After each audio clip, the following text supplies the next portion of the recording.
Overall income has grown by just 1.7% over the course of the past 3 or 4 years of the so-called economic recovery. However, the top 1%, their earnings rose by 11.2%. The other 99% earnings declined by 0.4%. In other words, the top 1% got over 120% of all income gains in this country over the past 4 years. And why is this? It is because, of course, because the wealthy make most of their money from the stock market and the rest of us don't. And the boom in the stock market back to close to pre-implosion levels. If you strip away those investment gains, the top 10% of earners took 46.5% of all income in 2011, the highest proportion since 1917.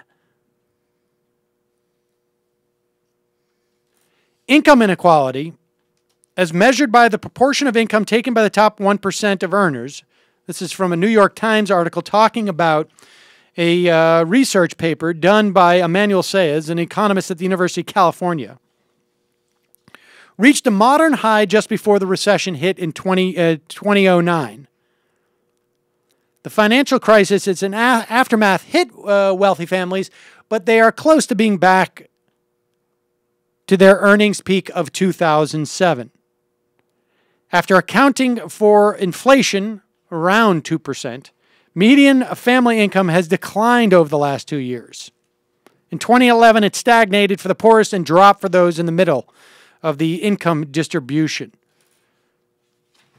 So with that in mind, we also know that from our conversation with Duncan Black at Atrios last week about the failure of 401s, of defined contributions, but not defined benefit pensions, to fulfill the promise of providing for people in their retirement.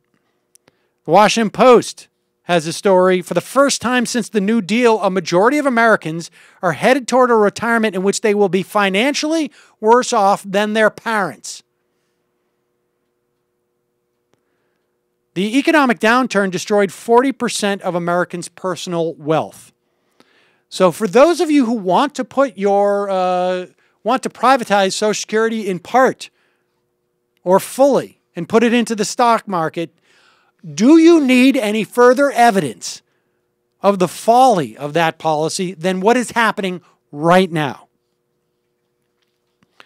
According to a Senate report and the Center for Retirement Research, 53% of American workers 30 and older are on a path that will leave them unprepared for retirement. That marks a sharp deterioration since 2001, when 38% of Americans were at risk of declining living standards. In 89, 30% faced that risk.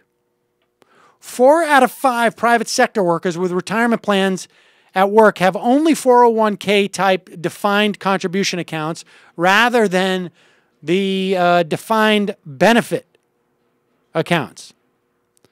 Numerous studies have found workers with defined contribution accounts often put aside too little money, make too many withdrawals, or employ the wrong investment strategies to save enough for old age. So if you're not wealthy enough to get a financial advisor, assuming that financial advisor is not a charlatan, which is a big assumption, if you're just an average American, 401k plans simply do not work for what they're supposed to do. Overall, people ages 55 to 64 have a median retirement account of $120,000, as we discussed with Atrios, which is enough to fund an annuity paying about $575 a month. If you are lucky enough to get the median amount from Social Security, I think the maximum somewhere around $2,000 plus, but the median somewhere around $1,400, you're talking about less than $2,000 a month to live off in your retirement.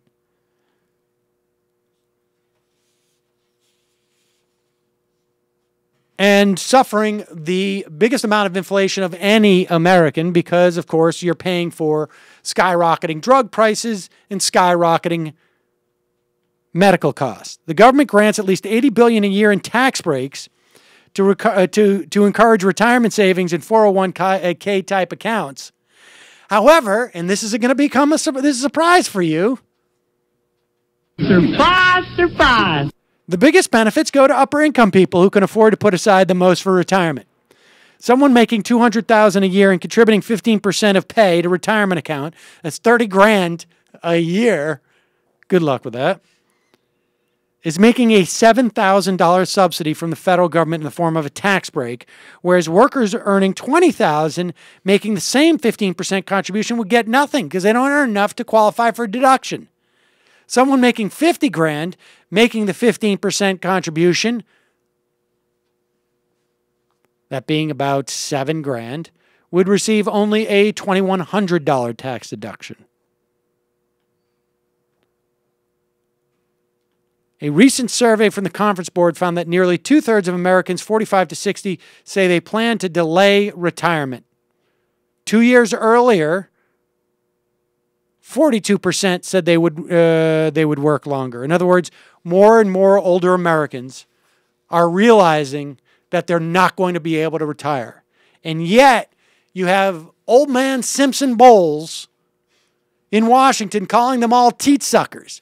Two guys who haven't held elected office since the 90s, who are making 40 grand per appearance, telling people that we don't need Social Security.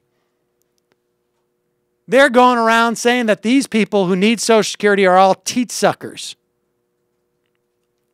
Unbelievable.